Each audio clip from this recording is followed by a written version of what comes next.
प्रश्न 1857 की बगावत के फलस्वरूप अंग्रेजों ने अपनी नीतियां किस तरह बदली?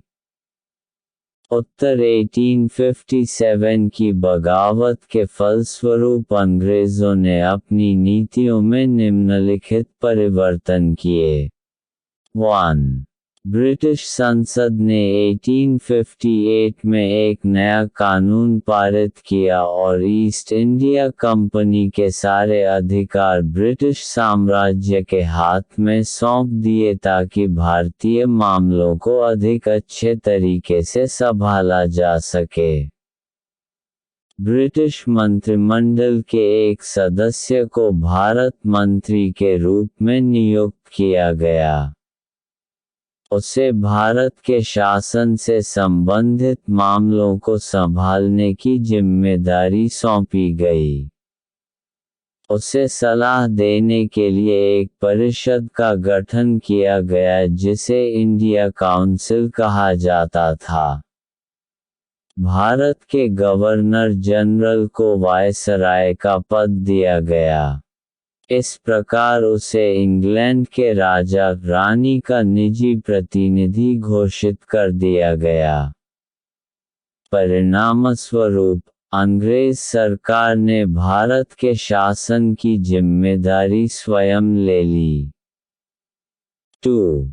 देश के सभी शासकों को भरोसा दिलाया गया कि भविष्य में कभी भी उनके भूक्षेत्र पर अधिकार नहीं किया जाएगा। उन्हें अपनी रियासत अपने वंशजों, यहाँ तक कि गोद लिए हुए पुत्रों को सौंपने की छूट दे दी गई।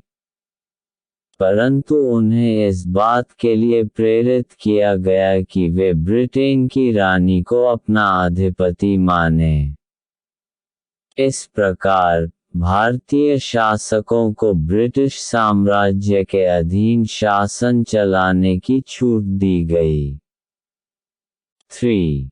सेना में भारतीय सिपाहियों का अनुपात कम करने और यूरोपीय सिपाहियों की संख्या बढ़ाने का निर्णय लिया गया। यह भी निश्चित किया गया कि अवध, बिहार, मध्य भारत और दक्षिण भारत से सिपाहियों को भर्ती करने की अपेक्षा अब गोरखा, सिखों और पठानों में से अधिक सिपाही भर्ती किए जाएंगे। 4. मुसलमानों के प्रति दृष्टिकोण में परिवर्तन। मुसलमानों की जमीन और संपत्ति बड़े पैमाने पर जब्त की गई। उन्हें संदेह व शत्रुता के भाव से देखा जाने लगा। अंग्रेज़ों को लगता था कि यह विद्रोह उन्होंने ही खड़ा किया था। 5. अंग्रेज़ों ने निर्णय किया कि वे भारत के लोगों के धर्म और सामाजिक रीति रिवाजों का सम्मान करेंगे। 6. भूस्वामियों और जमींदारों की रक्षा करने तथा भूमि पर उनके अधिकारों को स्थायित्व देने के लिए नीतियां बनाई गईं। इस तरह से 1857 के उपरांत इतिहास का एक नया चरण आरंभ हुआ।